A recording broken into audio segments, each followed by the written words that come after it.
Hi everyone, I'm Sky Peterson Bennett and I'm a Creative Memories Advisor from Tucson, Arizona. I'm really excited to be joining you for the virtual crop.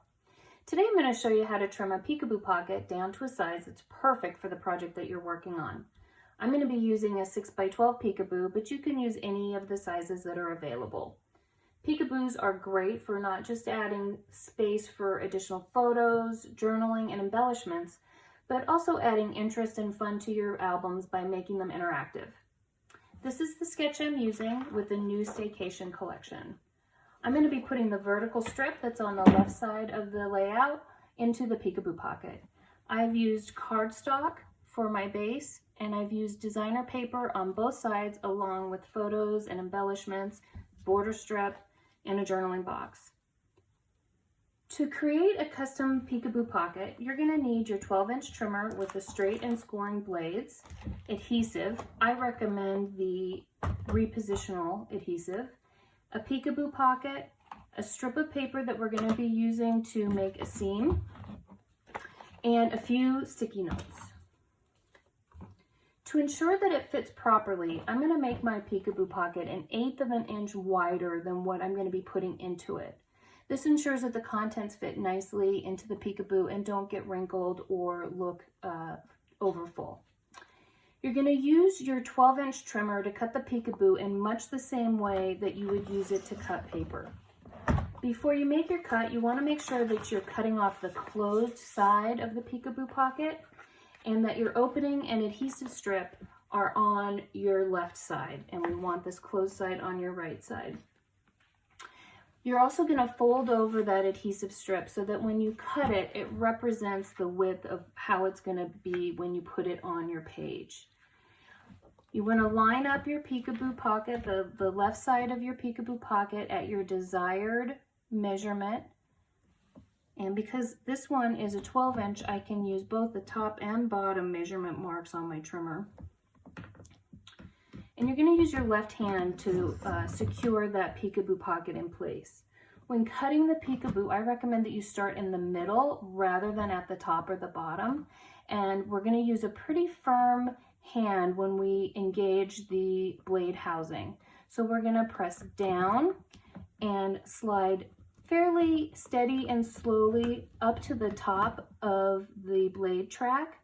And then we're going to bring that blade housing down all the way to the bottom. I also would make a second pass all the way through to ensure that that peekaboo has been cut through. You can discard the piece that's left, and now you've got a peekaboo pocket that's been cut on this side, and we need to create a seal to close up this edge so that our contents don't fall out.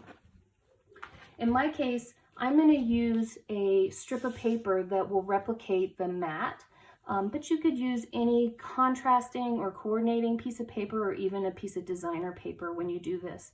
You can really make it any width that you want, but I'm going to make mine look like my mat, so I'm going to cut a strip of paper that's twice the width of my mat. And I have done that, and we want to score it. Now this is a narrow strip of paper, so I want to be sure that it stays in place and doesn't slip when I'm doing my scoring. And I use this technique when I trim small pieces of paper too. So I'm going to use some Post-it notes to secure this strip in place on my trimmer base. And you want to be sure and swap out your blade so that you've got your scoring blade, it's orange, in place. And we're going to take the blade housing and just run a nice score line right down the middle of that strip. I'm going to remove that. Now, this is cardstock, so I want a nice firm crease on my score line. So I'm going to fold that over, and then I'm going to run my fingernail down the length of it.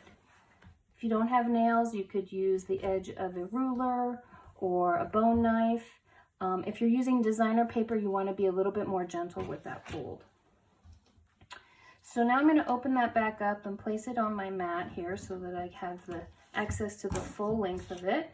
And I'm going to take my repositional tape runner and I'm going to run my tape runner the full length of this strip, all the way down. And then I'm going to fold that back up just a little bit so that I can lay it down and have kind of a right angle there, an L shape, as it's laying on my mat.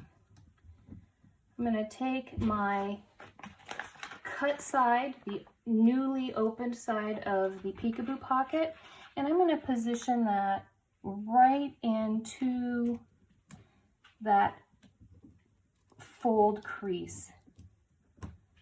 Okay. Now you'll notice that the Peekaboo pocket is about 1/8 of an inch longer on either end than your strip of paper. Excuse me, 1/16 of an inch on either end. And that's just for the seams that are there. All right, and now we're gonna fold over that top fold onto the top of our Peekaboo, and again, we're just gonna press that down nice and tight to ensure that we've got the perfect seal. And now we do. All right, so when you're inserted, the contents of your Peekaboo pocket are in place, we're going to adhere this to our page. You're going to take that adhesive strip. It's got a plastic cover, and sometimes those can be a little bit hard to get off. I tend to kind of roll and fold that flap so that I can get that up and pull it off. And then you're just going to put this in place on your page exactly where you want it. Your page needs to be either in a top loading page or have a page protector over it. And line it up as desired. I kind of work from the bottom up, but everybody's probably a little bit different. When you get that in place, again, just run a nice firm hand over that so that your seal is in place. And you can open up your page protector or your Peekaboo, and voila, you have now a little bit extra space for some additional photos, and you've added a lot of interest to your layout. So I hope that you have enjoyed this video and might give this technique a try, and I can't wait to see everybody's interpretations of this sketch. Thanks for watching.